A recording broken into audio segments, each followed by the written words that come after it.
Shabbat Shalom, everybody. Shabbat Shalom. I would like to tie in the little Devar Torah with my vacation, if you will, because we just came back from Baja California, which is the very tip of the Baja California Peninsula. If we look out on a clear day, you could see the Philippines. Just kidding, but there's nothing in front of us except water. It's definitely our happy place, and I told my husband this morning, if I had all the riches and luxuries of the world, I could not have had a better vacation. So it was phenomenal.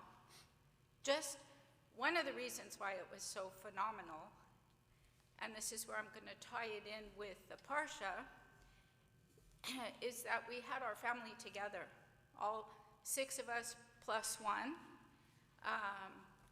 My kids are grown up, so they have significant others, and one of my daughters brought her boyfriend, and it was phenomenal. And I tie it in with Jacob, and in this Parsha, Jacob is called Israel. So when I use the word Israel, I am not talking about the landmass, I'm talking about the person. Even though Jacob's name was changed to Israel when he wrestled with the angel, the Torah interchangeably sometimes uses Jacob, sometimes uses Israel, but in this Parsha, he is referred to only by Israel. Israel did become a great nation just as God had promised him. And it said in the Parsha, Vayechi, all the families on earth shall bless themselves by you and your descendants. Remember, I am with you, and I will protect you wherever you go. And this Parsha, it centers around death. And it's about Israel's death, and it's about Joseph's death, and it's the last Parsha in the book of Genesis.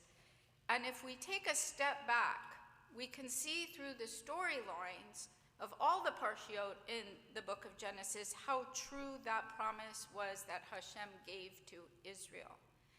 And this is the connection that I have with the Parsha, is that, first of all, Israel spent the last 17 years in Egypt, and he had plenty finally to be proud of. All his children lived in the same town. His son Joseph was big with the government, and he was able to live comfortably, and he was treated with respect by the crown. He had his family around him. And I'll use the word nachas, or the feeling that's unexplainable when a parent has their family around them, is beyond measurable. This is where Israel was in his life at the time. And he knew he was dying, so he wanted to bring his family together and offer his final blessings to his family. So first he starts with Joseph and his 2 sons, Manasseh and Ephraim.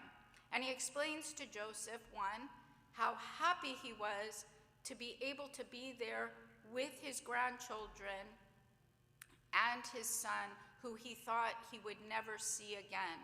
And the blessings he offered Joseph and his grandson, inheritance, just as if the grandsons were his own sons. So forget about the words, feel the emotion of how this man ended his life, his trials and tribulations, and here he was living with his family and his grandchildren.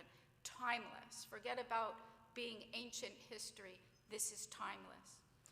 Israel's blessing was, the God in whose ways my fathers Abraham and Isaac walked, the God who has been my shepherd from my birth to this day, the angel who has redeemed me from all harm, bless these 2 boys, these lads, and in them may my name be recalled, and the names of my fathers Abraham and Isaac, and may they be teeming multitudes upon the earth. This is in this Parsha. We recall this moment, this blessing, every Friday night when the father or the person of the household blesses his sons, like Manasseh and Ephraim. It is this special moment because, as Israel recalled his father and grandfather, any child who receives this blessing at any time period in life, right, by their father or the head of the household, remembers that moment for the rest of their lives. Children remember that moment when their father blessed them every Friday night. Timeless, doesn't matter what time we're talking about in history. Israel blesses each of his sons and describes to them their personal destiny. When we were in Mexico, my father blessed my children at the Shabbat table that we had. They will remember that Shabbat forever. Another fact about this Parsha that we learn is that Joseph observed the mourning period of 7 days. It's in this Parsha. Because Joseph was part of the government, part of the crown, he was given the respect and dignity of a high-ranking Egyptian official and the ceremonial powers that go along with the death of a family member.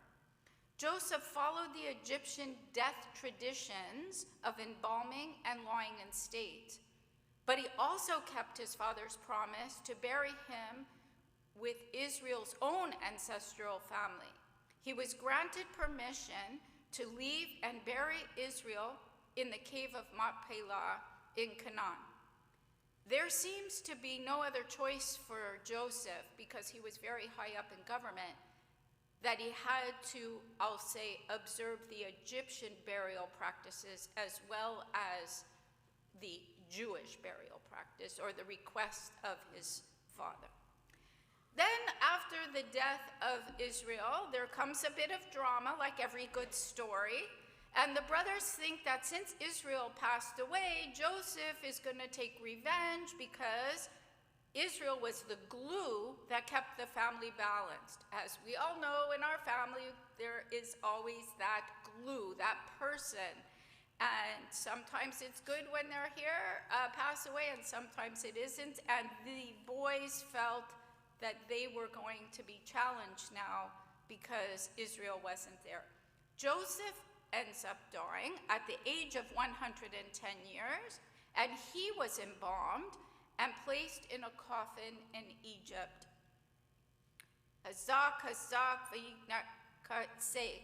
Be strong, and we will be strong. This is the end of the book of Genesis. And at the end, when we finish a book of the Torah, we see these words at the end.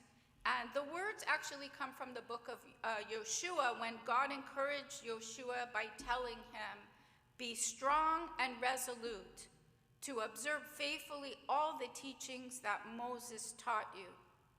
Let not this Torah cease from your lips, but recite it day in and day out when you walk by the way, so that you may observe faithfully all that is written in it.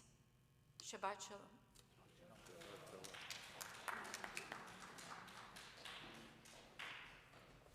Hat